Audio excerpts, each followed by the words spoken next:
The Trump effect comes to Canada. I'm Brian Lilley with TheRebel.Media. Run, Kevin, run! The media party so excited about Kevin O'Leary from Dragon's Den and Shark Tank taking a run at the Conservative Party leadership. Kevin O'Leary, the self-made millionaire, announced the idea, floated the idea in an interview with CBC's Susan Lunn, one of the straight-shooting reporters over at the state broadcaster. Lunn has right in her piece the reason I don't think that O'Leary should be running for the Conservative Party leadership. He's not a conservative. He admitted in that interview and in others since that he's a political agnostic. He doesn't have a political ideology, but he wants to be the man to run the Conservative Party and therefore also be essentially the leader of the Conservative movement. Not sure it's a great idea, but I'll tell you what's going to happen. O'Leary is going to take up all the oxygen in the room, just like Donald Trump has south of the border with the Republican race. Part of the reason that Donald Trump is front and center in the race is because the media won't stop talking about him. They are infatuated with Trump, and they know anything they do that mentions him leads to clicks. So they keep covering Donald Trump, almost to the exclusion of other candidates. And the Republicans have a very deep and serious field of contenders. Donald Trump, though, they can't stop talking about him. They love him, even though they really hate him. Same sort of thing is going to happen if O'Leary decides to run. There will be those that say how great he is. There will be those who will denounce him, but they won't stop talking about him.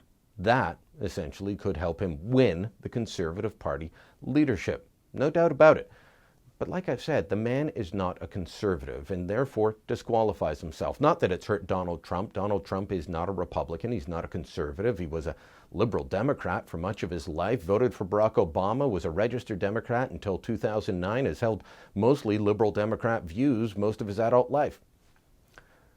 It's not stopping him. That likely won't stop O'Leary if he decides to take a run at it. Look, I'm not bashing Kevin O'Leary. I'm not one of the people that thinks his comments about greed being good or making money is, a good measure of value. No, he's right on so many things, and he has a lot to offer, especially when it comes to economics and how we should be turning this country around. I would love to see him play a role in reshaping the view of how the economy should be run in this country. This is a man who said, look, he helps teach students at university and business and engineering, and he doesn't want to see them, as many of them are planning to do now, leaving this country to go south of the border as the dollar tanks.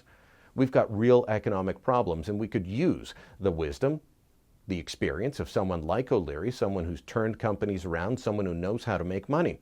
But that doesn't mean he should be leader of the Conservative Party. He should find a way to make his voice heard, bring the public on side, to know what needs to be done. We need new ideas. We're facing the potential of oil at $10 a barrel. We're facing the potential of the loonie at 59 cents. And all we're getting from Bill Morneau and Justin Trudeau is talk of sunny ways and recycled left-wing socialism from the 1970s, repackaged in liberal red. We need more than that. That's what Kevin O'Leary can and should bring to the table. But as for running for the Conservative Party leadership, maybe leave that to conservatives themselves.